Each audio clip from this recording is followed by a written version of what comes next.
Good motherfucking morning. So today I want to talk about when your brain immediately defaults into worst case scenario and how that isn't ideal for anybody. So a little backstory, my dog has been having some issues that have been a little worrying. And coming from someone who used to be so negative all the time, of course, my brain is going to want to freak out, and want to immediately jump to every worst case scenario possible. But the effects that has, it's not just in the moment, because it will affect you. So when I started noticing these things about my dog, of course, you do the same thing. Some people do the same thing with their own health. They'll start Googling stuff. And that in itself is pretty much setting you up to spiral. You know, they don't have WebMD for dogs, but not WebMD. Is it WebMD? I don't remember. The site that tells you regardless of your symptoms, you're dying. So, I don't think they have that for dogs specifically, but yeah, I just caught my brain saying, okay, well, because she's older, she's 10. And my brain wants to just pretty much WebMD itself and say, oh my God, she's dying. It's probably, the reality of it is it is more probable that it is not worst case scenario, excuse me, a little tongue-tied this morning, than it is. So when your brain defaults to something like that, first of all, there's a higher chance that you're going to spiral into negativity or whatever.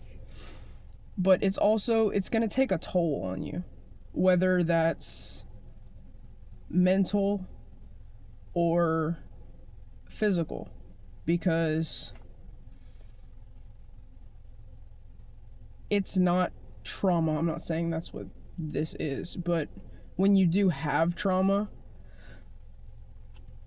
and I'm not just saying trauma because everyone says trauma nowadays, it's like a buzzword at this point, but when you have true trauma and true bad shit that has happened to you that would be classed as trauma, your brain sort of rewires itself in a way to protect you. And that's why it's so easy to attach to the negative things and just keep ruminating and just not letting it go, not looking at it at face value, because you're so focused on the negative and the what ifs. But I'm not comparing this to trauma again. But that mindset will take a toll on you, because trauma is stored also in your body. And when bad things could happen, you get your little spidey senses going on, and you want to only focus on the bad things. Now, could it be worst case? Anything could be worst case. You could go to the doctor tomorrow for like heartburn and die the next day. Like, we don't really know, and that's the most terrifying part. You don't know if you're going to wake up tomorrow. You don't know if the people you love are going to wake up tomorrow. You don't know if your dog's going to wake up tomorrow. Things like that. And it seems like my brain just wants to protect me from that, but I'm not going to let it immediately go into this fight or flight mode. and worst case scenarios and what will I do if this happens, instead of just looking at it as it is at face value and dealing with it as it comes. Not that you don't want to be prepared for stuff like that, because losing a pet is not easy. Losing a friend isn't easy. But it is life. It does happen. And unfortunately, we know that dogs do not live forever. And no one wants to deal with that pain. If you're a dog person, you get what I'm talking about. No one wants to deal with that. That's gonna stick with you. But the only thing we can really focus on for that is giving them the best life that we can with what we have. Because they're only here for a portion of your life. But we're here for their whole life. So being negative about it ain't gonna help nobody. It ain't gonna help nobody. Nobody involved. But it's most likely that her thing is just like a bladder infection or a urinary infection. And my girlfriend had to stop me because I was vocal about it. I said, my brain wants to go to worst case scenario because this dog is my best friend. She has been since I was 16. So